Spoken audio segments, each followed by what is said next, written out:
Hey friends and foes, welcome to Brushwork Podcast. My name is Stephanie Scott, and today we're talking about how to self-critique your artwork. Do you ever feel like you're stuck in a painting or a drawing or a collage, and you're just like, I do not know where to go next. I don't know what's wrong with this painting, with this project.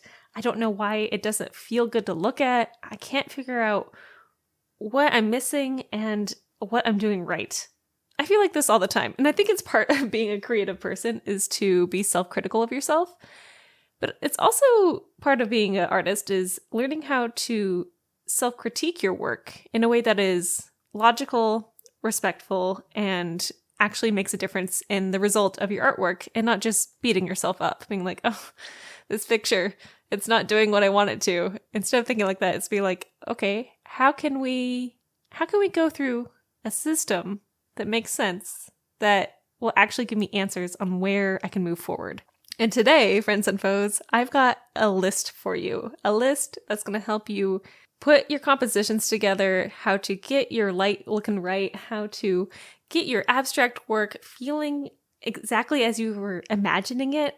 These questions that I'm going to ask you, that you are in turn are going to ask yourself in your painting, are going to be golden. Most of these questions are things I've learned from various teachers over the years, things I just have naturally started to ask myself when I'm painting in my studio. As a reminder, I make abstract geometric paintings, and sometimes the questions I ask would be more suited for, say, a landscape painting or a figure drawing. But sometimes they end up working out regardless if I'm talking about clouds or triangles, you know? So in today's episode, I'm going to show you these questions. All of these will be down in the show notes, so you'll be able to reference them. You can copy them, put in your notes app, whatever. And I absolutely want to hear, if you have a question that you ask your paintings that I am not asking here, will you put it in the comments? Because I want to know what it is, because I love adding to my arsenal. All right, here we go. Question number 1. This question is the end-all be-all question. So I ask this question every time I feel like, okay, I think the painting is done.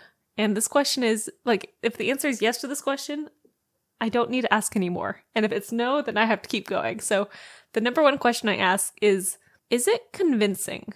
Is the painting convincing? This applies to watercolors, to oil paintings, to drawings, to collages, to any sort of picture you're making, any sort of visual art. Is it convincing?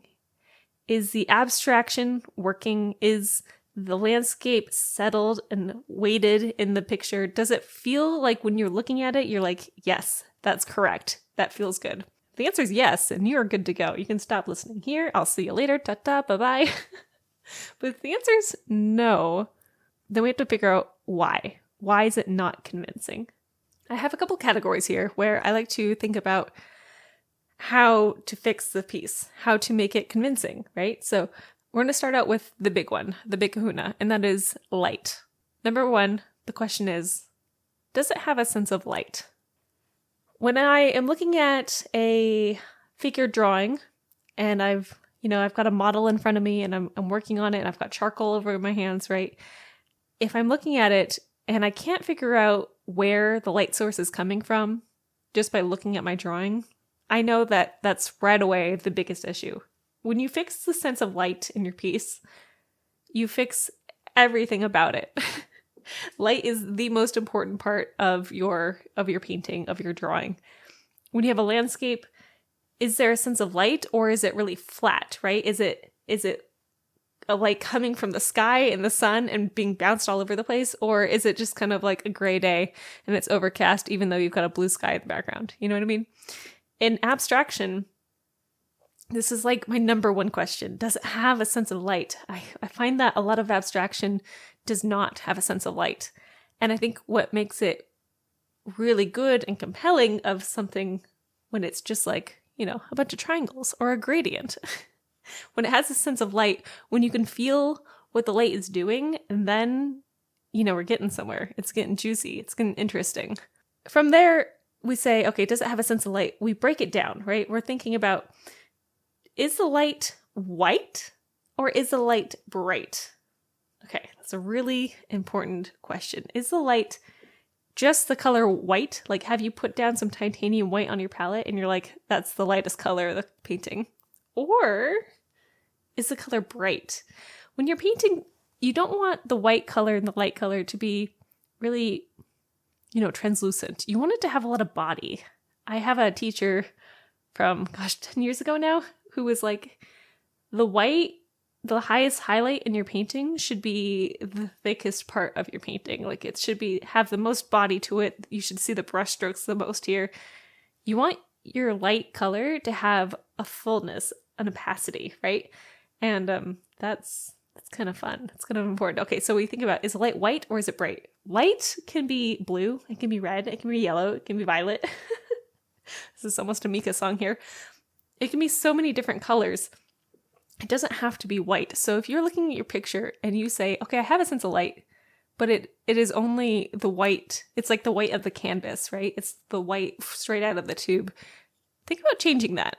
I bet your painting will be more convincing if the lightest color is not just plain titanium white. So we have, does it have a sense of light? What color is the light, right? And where is the light coming from? Is it coming from the sky? Is it coming from a reflection? Is it coming from a candle? Is it coming from behind something? Like in the picture on the cover of this podcast episode, right? I have this abstract piece here. It's got a big diamond and the light's coming from behind it. That's very fun. And then after that, you need to ask, is there an overbalance of light and dark?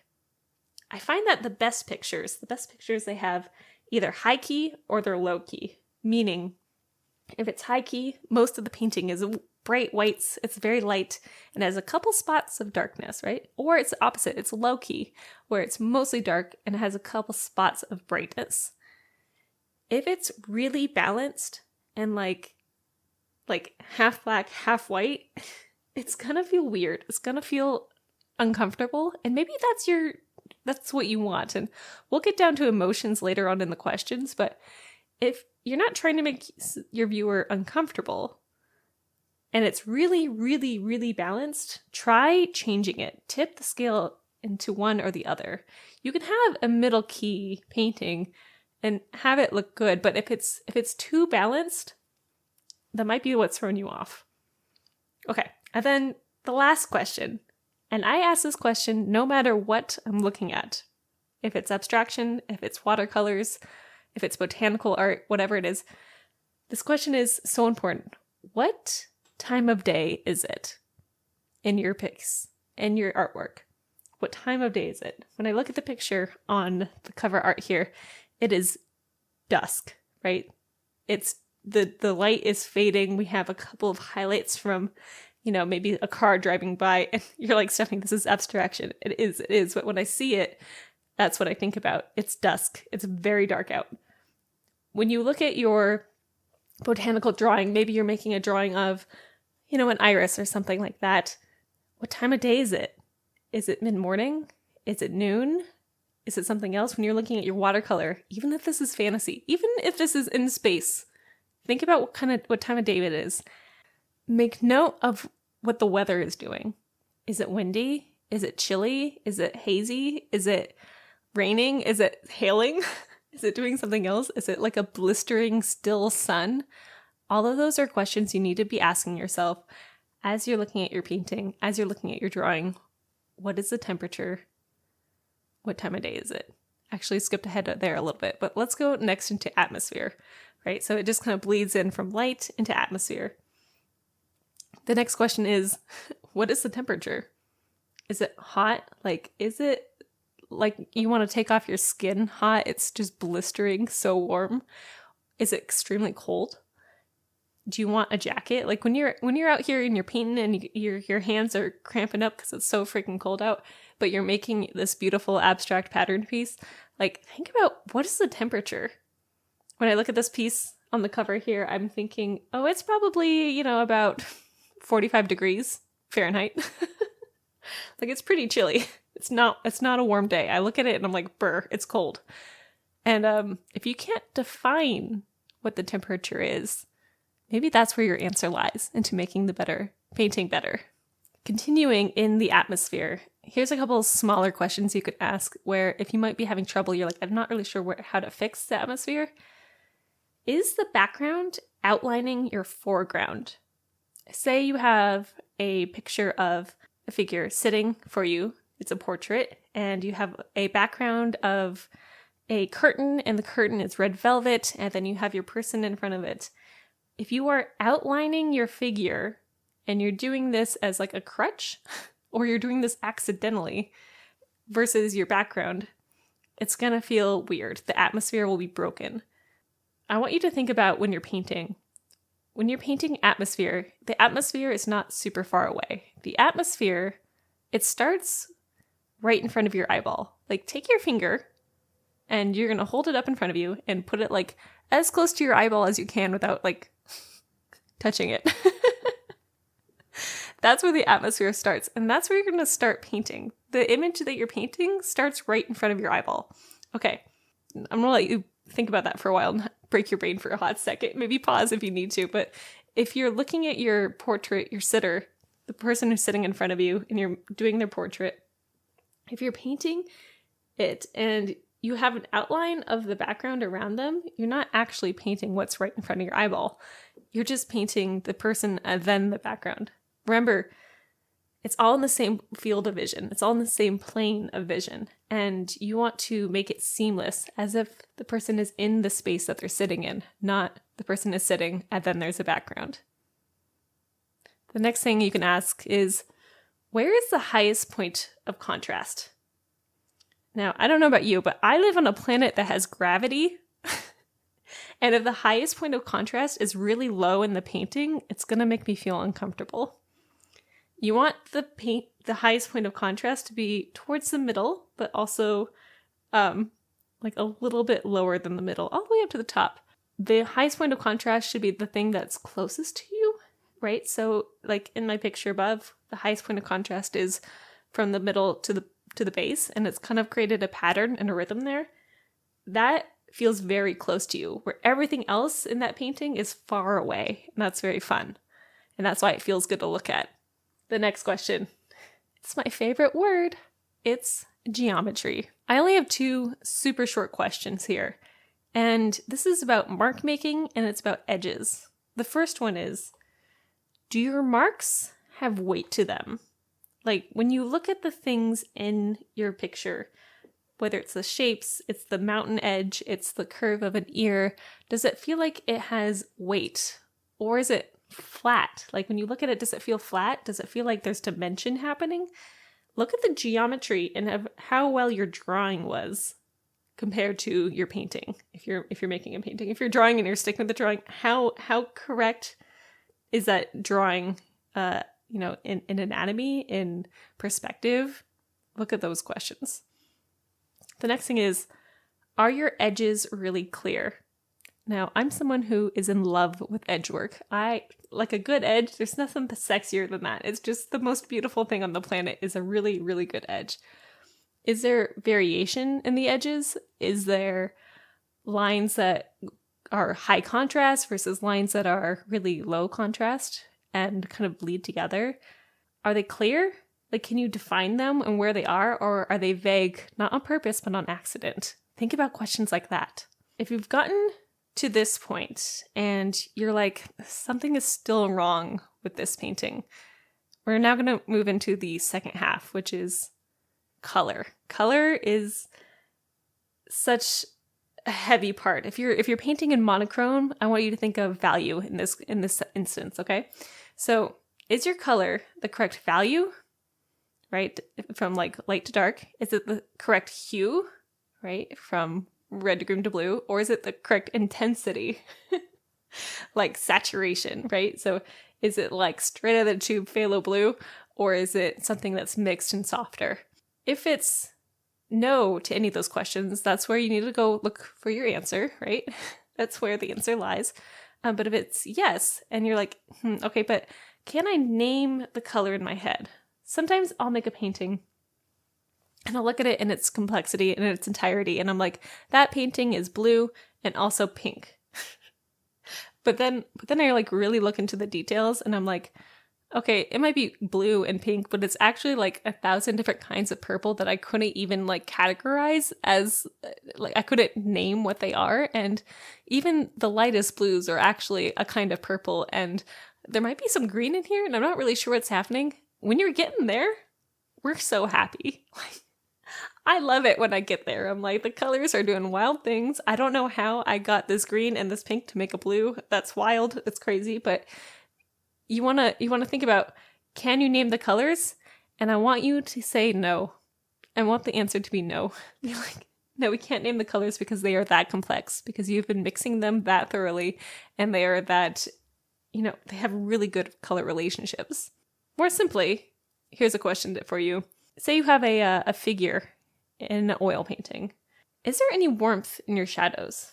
If your picture is feeling really flat, I want you to think about what the shadows are doing. If they feel really cold, and they're just like blues and icy colors, try and warm them up. When you warm them up, they will bring more life to the painting.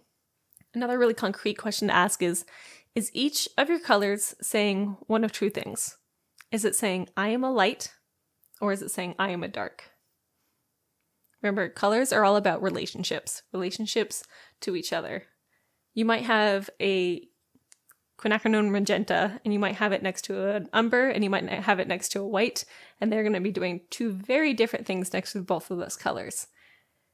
If you can define if the color is a light or a shadow, you're probably making good choices. And if you can't, try and change that color so that it does. And it might not be changing that color specifically, but instead the color right next to it. Keep that in mind. Overall, if you're looking at your painting and you're looking at the colors and you're like, I'm not quite sure if they're right, a good tip is if you squint at the painting, like, okay, I have glasses, and if I take them off, everything is blurry. That's perfect. Squint enough that you can't see a lot of the information. Like, you couldn't see the words on your screen. If the colors seem correct there, then you've probably gotten them done correctly, right? But if you see something that's off, you're like, the picture's too weird when I squint, like there's something wrong in a certain area, that's the area you gotta change. And there's gonna be a point where you're like, but that area was my favorite part of the painting. Gotta kill your darlings, okay? Gotta just take them out. Do the change. It's gonna be a better painting overall. You got your colors, you got the geometry, you got the atmosphere, and you got the light, but the picture still isn't working. There, we need to go a step back even further into the art making process. The problem is probably in your composition.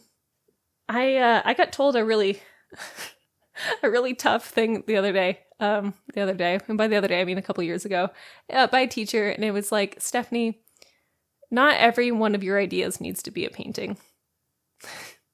Sometimes that's the answer, and you have to go back to your composition. I want you to ask, is your composition intentional or is it accidental? Like, did you do it on a whim, or did you really, really plan it out? Does it follow one of the major guidelines of a composition on the diamond, on the triangle, in balance? There's so many variations on that. Look up composition if you need to. Does your picture have rhythm? Where is your eye landing in the picture? Like, when you look at it or you ask a friend, you're like, just be like, hey, I'm going to have you look at my painting and I want you to tell me where your eye first goes to. If your eye is landing in a space that doesn't make any sense, it's not where the hero point of the painting is, like on the face or on the dead center of an abstract piece, or it's not being led around into a certain shape, that's a major problem in your composition. And honestly, at this point, it's better to start over and change the composition.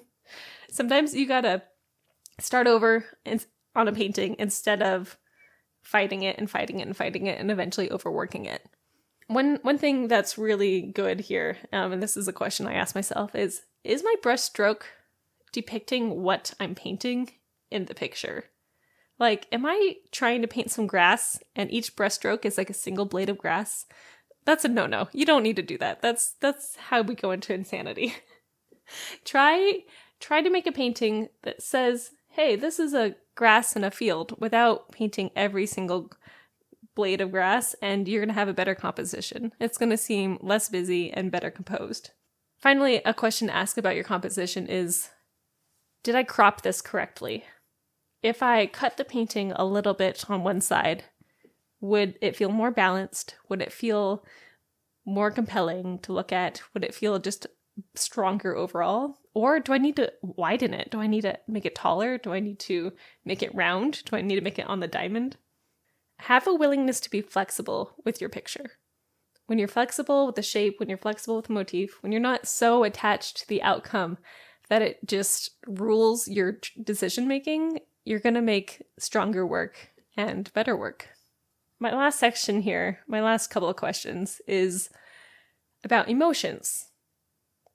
Can you tell what the artist is feeling when you're looking at your piece? Like, I know you painted or drew your artwork here, but when you look at it, can you tell how that person was feeling? I can often tell what my emotions were doing or what problems I was having during the day when I was looking at that piece, or when I was creating that piece is what I meant. If you are in a state of mind that is really troubled because of outlying sources, because of anything else that's going on in your life, and you're looking at your picture and you're like, I am really just not getting this right. I can't do this. I don't know what's wrong. Maybe you should go have a snack. Maybe you need to take care of your emotional self before you can continue on in the painting. Because perhaps you've gone down to all these questions and you're just being harsh on yourself versus, analytical and making good choices about what your painting is doing. There are many times where I have left the studio upset about my work and then come back the next day and been like, oh, this is actually a lot better than I thought it was. I've also had the opposite happen where I've been like, wow, I'm the queen of the world. And then I go to the studio the next day, I'm like, that's terrible. Consider your emotional self when you are critiquing your work. Another question to ask about emotions is, does the painting feel like it has life to it? Or does it feel dull? And really, really look at your picture, really look at your drawing and be like, why is it not lively? Or why is it super lively and bright and exciting?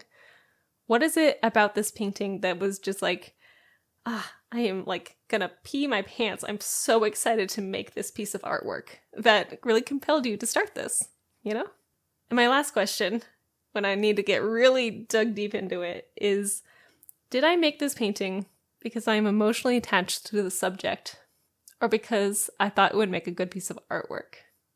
Sometimes I want to make a painting because I am in love with the subject. Painting my dog, painting my friends, painting a moment that happened to me. And that can have a lot of liveliness and life to it, but it can also make me blind to what is accurate of the painting.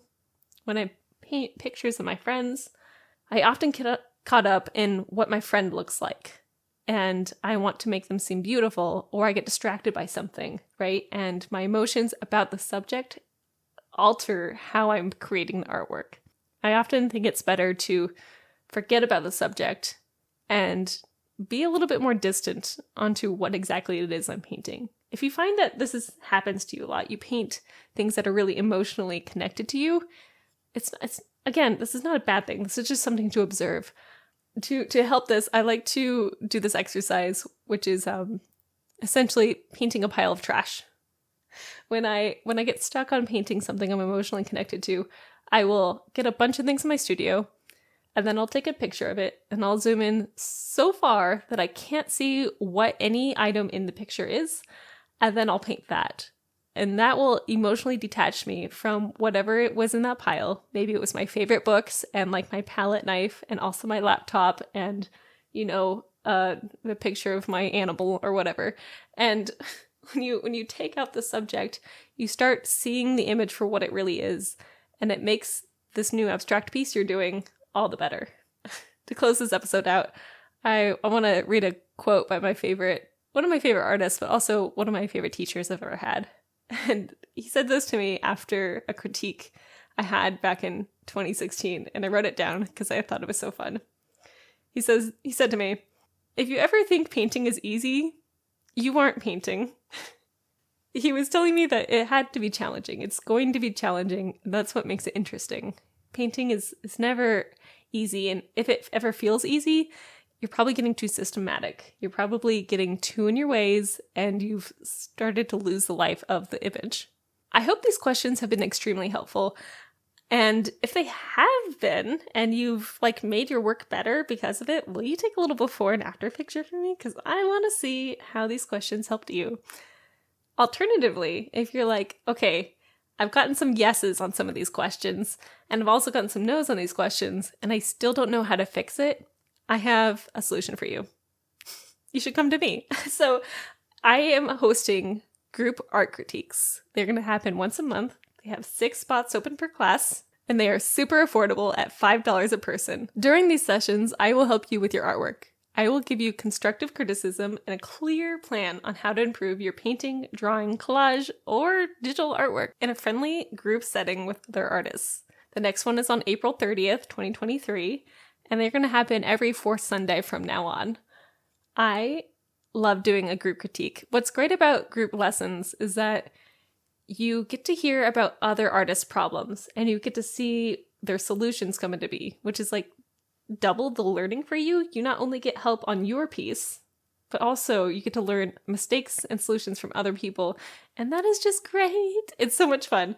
So if you're interested, there's a link in the show notes below. I hope to see you in the group art critiques because they are so much fun. And, bonus, if the critiques don't fill up, it just means I'm going to spend more time on your artwork. How fun is that? All right, friends and foes, good luck with your paintings. Good luck with your drawings.